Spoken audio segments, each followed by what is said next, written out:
Hello everyone, स्वागत है आपका मेरे चैनल पर।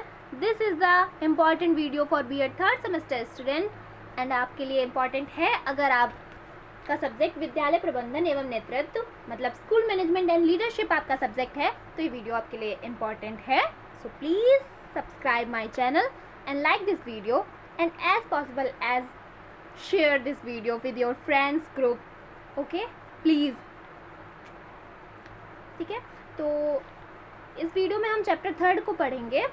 इससे पहले भी मैंने चैप्टर 1 और चैप्टर 2 को अच्छे से कंप्लीट किया है, तो उसकी प्लेलिस्ट है, तो आप चैनल में जाइएगा तो उसमें आपको लिखा होगा स्कूल मैनेजमेंट एंड लीडरशिप नाम से प्लेलिस्ट होगी, उसे क्लिक करिएगा तो सारे चैप्टर आपको क्यू में आ जाएंगे। तो आप उससे सारे चैप्टर सिलेबस को अपना अच्छे से ना सिर्फ कंप्लीट करिएगा बल्कि ऐसे पढ़िएगा कि आपको सब कुछ समझ में आ जाए। मैंने ऐसा पढ़ाया है कि आपको समझ में आएगा, पर आप भी कोशिश कीजिएगा तो अच्छा रहेगा रिज़ल्ट। और आपकी सहूलियत के लिए मैं उसकी लिंक डिस्क्रिप्शन बॉक्स और कमेंट बॉक्स में पिन कर दूंगी, आप प्लीज़ जाके उसको ज़रूर चेक कीजिएगा और अच्छा लगे तो चैनल को सब्सक्राइब करिएगा और वीडियो को शेयर करिएगा प्लीज़, ठीक है। तो स्टार्ट करते हैं हम। हमारा 3rd चैप्टर है शैक्षिक नेतृत्व में नैतिकता एवं शिष्टाचार। हमारा फर्स्ट है इसमें टॉपिक कि कंसेप्ट ऑफ एथिक्स, नैतिकता की अवधारणा। क्या है नैतिकता? तो जो नैतिकता है, नैतिकता से तात्पर्य इसमें मैंने हाईलाइट कर रखा है और मैं इसको इसलिए इसी से पढ़ाती हूँ। जैसे आप चाहें तो वीडियो को पॉज करके अपने खुद के नोट्स भी बना सकते हैं। और मैं पहले भी बता चुकी हूँ कि खुद के नोट्स ज़्यादा इंपॉर्टेंट होते हैं और ज़्यादा ज़रूरी होते हैं, उनसे हमें ज़्यादा समझ में आता है क्योंकि उन्हें हमें पता होता है कि हमें क्या आता है वही हम लिखते हैं, जो नहीं आता है वो हम नहीं लिखते हैं ना। तो खुद के नोट्स बनाना बहुत इंपॉर्टेंट है, तो प्लीज़ आप अपने नोट्स बनाइएगा। अगर आपका मन हो वीडियो को पॉज कर लीजिएगा और बना लीजिएगा। तो इसमें मैंने हाईलाइट कर रखा है जैसे कि जो नैतिकता होती है वो ऐसा कार्य है जो मनुष्य मात्र स्वयं के लिए नहीं अपितु संपूर्ण समाज एवं सभी के हितों के लिए करता है। सीधी सी बात है, मतलब एथिक्स जो है वो ऐसे ही चीज़ हैं जो हम सिर्फ अपने लिए नहीं करते हैं, क्योंकि अगर हम सिर्फ अपने लिए करेंगे तो हम स्वार्थी हो जाएंगे और सिर्फ वही काम करेंगे जो हमारे फ़ायदे का होगा, भले वो सही हो या गलत हो। लेकिन नैतिकता में हम क्या करते हैं, वो ऐसे कार्य हैं जो मनुष्य स्वयं के लिए नहीं करता है सिर्फ, बल्कि पूरी सोसाइटी के लिए करता है, सभी के हितों के लिए करता है। तो इसे हम नैतिकता की श्रेणी में रखेंगे, यानी ऐसे कर्म जो स्वयं को एवं दूसरों को बल्कि उसके संपर्क में आने वाले एक समाज के प्रत्येक व्यक्ति को लाभ पहुंचाता है। मतलब हमारे द्वारा किए गए ऐसे काम जिनसे समाज का प्रत्येक व्यक्ति लाभान्वित होता है, तो वो हमारे एथिक्स हैं, है ना। ठीक है, नेक्स्ट क्या है हमारा, लिखा है कि साधारण भाषा में कहा जा सकता है कि परिवार, समाज व समूह के नैतिक नियमों का अनुपालन करना ही नैतिकता है। आपको याद होगा कि छोटे क्लास में हम लोगों की एक बुक चलती थी, अगर आपके यहाँ चलती थी तो बताइएगा कि चलती थी कि नहीं, मोरल साइंस की, तो उसको नैतिक शिक्षा कहते हैं ना। तो उसमें हमें यही बातें बताई लिखी होती थी उसमें कि हमें बड़ों का आदर करना चाहिए, है ना, उनके पैर छूने चाहिए, ऐसी मतलब मोरल वाली बातें उसमें लिखी होती थी, जिसे ये कहा है ना नैतिक नियमों का अनुपालन। तो वही है, अगर हम अपनी साधारण भाषा में कहें, ज़्यादा डीप ना जाएं, क्योंकि डीप क्या हो गया, एक पूरे समाज को लाभान्वित करना। लेकिन अगर हम सिर्फ सरल शब्दों में बताना चाहें तो नैतिक नियमों का अनुपालन करना ही नैतिकता है। इसमें आगे भी काफ़ी कुछ लिखा हुआ है, आप चाहें तो वीडियो को पॉज करके पढ़ सकते हैं, क्योंकि जैसे कि ये सब हमें पता ही है, जैसे बड़ों का आदर करना, किसी को कष्ट नहीं पहुंचाना, झूठ नहीं बोलना, चोरी नहीं करना, है ना, छोटे से प्यार करना, किसी प्रकार का भेदभाव नहीं करना, सभी के हित में कार्य करना, ये सब तो हमारी नैतिकता है। तो इनको हम लिख सकते हैं। तो पेपर आपका रिटर्न होगा तो आपके पास ज़्यादा से ज़्यादा कंटेंट होना चाहिए लिखने का। नेक्स्ट मैंने देखिए हाईलाइट कर रखा है कि मोरल शब्द जो है वो लैटिन भाषा के मोर्स से लिया गया है। आप इसको इंग्लिश में मोर्स भी पढ़ते हैं हम लोग इसे, और ये इसमें आपका मोरेस भी लिखा हुआ है, तो आपको जो सही लगे आप वो लिखिए। मोरेस से लिया गया है, जिसका तात्पर्य क्या है, उसका तात्पर्य है मैनर्स या कस्टम्स, मतलब रिवाज या रीति, है ना, इनका पूर्ण रूप से पालन करना। इस प्रकार किया गया कर्म जो हमेशा सभी कार्य संपर्क में आने वाले प्राणियों के लिए सराहनीय एवं परोपकारी होता है। जैसे कि मैंने ऊपर बताया था ना, जिससे सब लोग लाभान्वित होते हैं, तो जब वो सभी प्राणियों के लिए सराहनीय परोपकारी होगा तो ऑब्वियस है कि वो लोग लाभान्वित भी होंगे, तो इसी को हम नैतिकता कहते हैं। ठीक है, तो यहाँ से हमारा शायद नैतिकता का कॉन्सेप्ट क्लियर हो चुका है ना। आगे आपको बताया गया है कि नैतिकता में 2 प्रकार के उच्चतम दृष्टिकोण होते हैं, एक होता है बौद्धिक और एक होता है स्नायुविक। पता है, व्यक्ति में ये भावना होनी चाहिए कि वह सही कार्य यानी उचित व अनुचित का निर्णय कर सके, मतलब ये एबिलिटी होनी चाहिए कि हम समझ सकें कि क्या सही है और क्या गलत है। इस हेतु अच्छा कार्य करना होना चाहिए और वह उचित कार्य करे, मतलब वो समझे कि उसके लिए क्या सही है, क्या नैतिक कार्य है और उसी को वो करे। बढ़ेंगे कैरेक्टरिस्टिक्स ऑफ मॉरलिटी, नैतिकता की विशेषताएं। तो नैतिकता की क्या क्या विशेषताएं हैं? नैतिकता एक आंतरिक पक्ष है, ठीक है, और नैतिकता का संबंध व्यक्ति के विवेक से होता है। जैसे कि अभी ऊपर भी हमने पढ़ा था कि व्यक्ति को पता होना चाहिए कि क्या सही है और क्या गलत है, क्या नैतिक है क्या अनैतिक है। ये कब होगा? जब उसके पास विवेक होगा। तो नैतिकता का संबंध किससे हो गया? विवेक से हो गया। ये अंतरात्मा की आवाज़ है ना। हम लोगों ने भी कई बार ये नोटिस किया होगा कि कभी कभी अंतरात्मा की आवाज़ आती है कि नहीं ये नहीं करना है, ये गलत है ना। वही मॉरलिटी है। तो एक तरीके का अगर हम इसका कैरेक्टरिस्टिक्स बता रहे हैं तो ये अंतरात्मा की आवाज़ है, जब वो हमसे कहती नहीं ये नहीं करेंगे, ये गलत है, करती है ना सभी की अंतरात्मा। सभी लोगों का विश्वास होता है ना, सभी लोगों को मॉरलिटी पे विश्वास तो होता ही है। नैतिकता तर्क एवं विवेक पर आधारित है, मतलब ये जो है ऊपर भी बताया है कि विवेक से संबंधित है। इसमें लॉजिक, थिंकिंग और इंटेलिजेंस दोनों ही आता है। नेक्स्ट क्या है? समय व परिस्थितियों के अनुसार नैतिकता परिवर्तित होती है। मतलब ऐसा नहीं है कि ये हमेशा एक ही तरीके से चलती रहेगी, मतलब बस ये नियम बन चुके तो हो गया।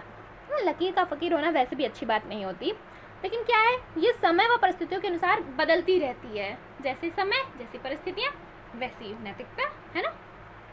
नेक्स्ट क्या है आपका? नैतिकता का संबंध इहलोक से है। इहलोक मतलब ये जो संसार, ये भौतिक संसार जिसमें हम खाते हैं, पीते हैं, एकदम रहते हैं, सोते हैं, पढ़ते हैं ना, वो संसार, इसका संबंध इस संसार से है, परलोक से नहीं है कि मरने के बाद क्या होगा, कैसे होगा, इससे कोई संबंध नहीं है इसका।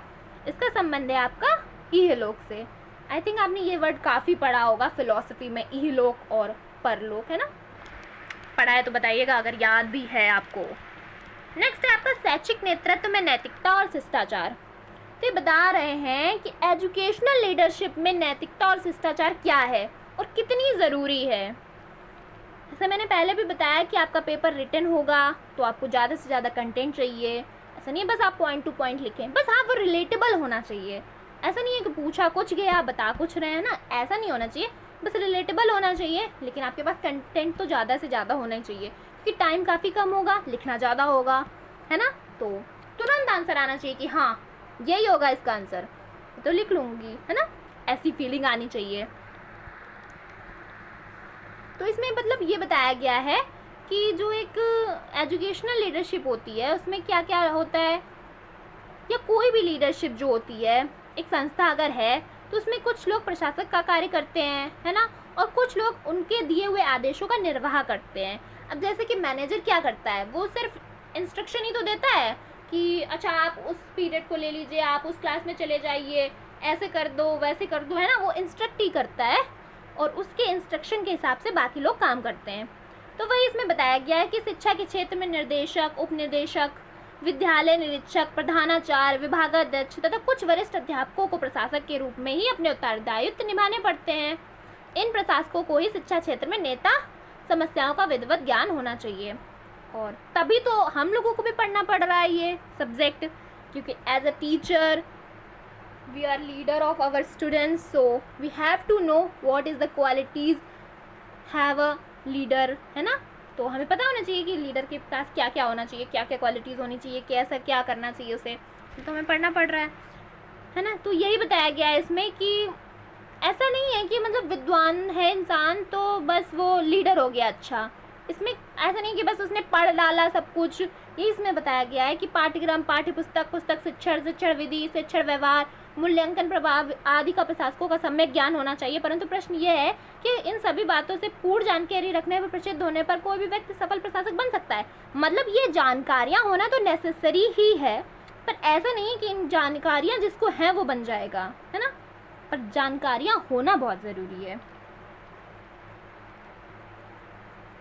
इसी में आपको शैक्षिक नेतृत्व के बारे में कुछ बताया गया है, काफ़ी चीज़ें इसमें लिखी गई हैं। आप चाहें तो वीडियो को पॉज करके पढ़ लीजिएगा। वैसे मुझे लगता है ये सब आप खुद से भी बना सकते हैं। तो इसमें ये बताया गया है कि जिस प्रकार और क्षेत्रों में एक नेतृत्व की ज़रूरत होती है, उसी तरह शिक्षा के क्षेत्र में भी परमावश्यक और महत्व है एक नेतृत्व का। इसमें कुछ स्पेशलिटीज़ दे रखी हैं, कुछ पॉइंट्स दे रखे हैं अच्छे अच्छे, जैसे यस्य कस्य प्रसूतो अपि गुणवान पूज्यते नर। मनुष्य कहीं भी उत्पन्न हो इसका कोई अर्थ नहीं है, गुणवान होने पर ही वह पूज्य होता है। इस संबंध में पंचतंत्र की उक्ति भी उल्लेखनीय है कि प्रकाशायम स्वगुणोदयन गुणीना गच्छन्ति की जन्मना।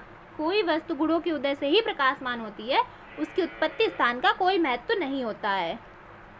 जैसे कि हम पहले भी बता चुके हैं, जो लीडरशिप है वो एक एक्वायर क्वालिटी है, जेनेटिक क्वालिटी नहीं है, वो एक एक्वायर क्वालिटी है। तो उसके लिए क्या होता है, हमें वो कुछ क्वालिटीज़ को ग्रहण करना पड़ता है। तो वही इसमें लिखा है कि कोई व्यक्ति होता है जो ऐसे गुणों को अपने अंदर समाहित कर लेता है और समाज के अन्य सभी लोग उसे अपना नेता मानने के लिए बाध्य हो जाते हैं।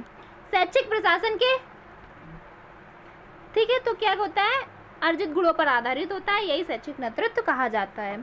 और जो शैक्षिक नेतृत्व है उसमें भी शिष्टाचार और नैतिकता की भावना होना आवश्यक है, क्योंकि नेता की जिम्मेदारी बन जाती है कि वो शिष्टाचार और नैतिकता का पालन करे, तभी तो उसके फॉलोअर्स भी उन चीज़ों का पालन करेंगे।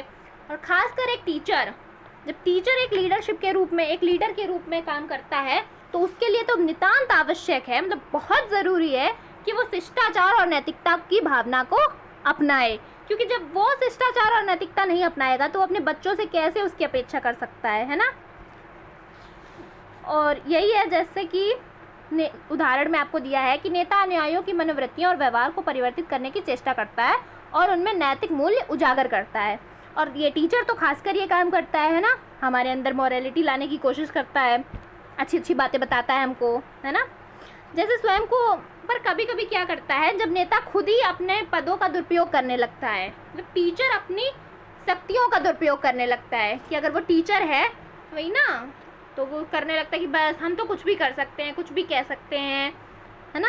तो तब ये जब वो ऐसे काम करने लगता है, अपने पद का दुरुपयोग करने लगता है, इसमें जैसे दे रखा है कि अधिक वेतन देना, अधिक बोनस देना, खर्चों को कम करना, है ना, पुराने कर्मचारियों की छटनी करना, और टीचर का कैसे बहुत सारा होमवर्क दे देना, मतलब वो सवाल समझाना नहीं या वो चीज़ बताना नहीं, पर उसको होमवर्क में दे देना कि हाँ ये करके लाओ, हमने कह दिया तो कह दिया। या फिर, है ना, वो कुछ टीचर्स होते हैं वो टिक लगवा देते हैं ना, समझाते नहीं है, बस करके लाओ, हम टीचर हैं, हमने कह दिया, तो तब ये चीज़ गलत हो जाती है। इसीलिए शैक्षिक नेतृत्व में भी शिष्टाचार और नैतिकता का होना बहुत ज़रूरी है, जिससे शैक्षिक नेतृत्व सुचारू रूप से चल सके। इस तरह से हम इस बात को समाप्त कर सकते हैं और यहीं से हमारा चैप्टर 3 भी ख़त्म होता है। यानी टोटल 3 चैप्टर हमारे इस सब्जेक्ट के स्कूल मैनेजमेंट एंड लीडरशिप के कंप्लीट हो चुके हैं, जिनकी प्लेलिस्ट आपको डिस्क्रिप्शन बॉक्स और कमेंट बॉक्स में मिल जाएगी, उनको ज़रूर चेक करें। ये क्वेश्चंस दिए हुए हैं, अब इनको आप समझ चुके होंगे, आई मस्ट से कि अब आपको अच्छे से आ गया होगा, तो इनको करने की कोशिश करें कि हाँ कैसे नैतिकता की अवधारणा मैंने बताई, तो इसमें कुछ लिखने की कोशिश करें कि हाँ क्या क्या लिख पा रहे हैं नैतिकता की अवधारणा में, उसकी विशेषताएँ, है ना। तो इसको आप अपने मन से करने की कोशिश करें। आई गिव माई 100%, और आपको पता है कि ऐसे वीडियोज़ बनाने में काफ़ी टाइम लगता है, सो प्लीज़ सब्सक्राइब करें चैनल को और जितना पॉसिबल हो सके शेयर करें। Thank you so much, thank you for watching. अपना ख्याल रखें, अच्छे से पढ़ाई करें जिससे अच्छा रिजल्ट आए, और मिलते हैं अब नेक्स्ट वीडियो पे। Thank you.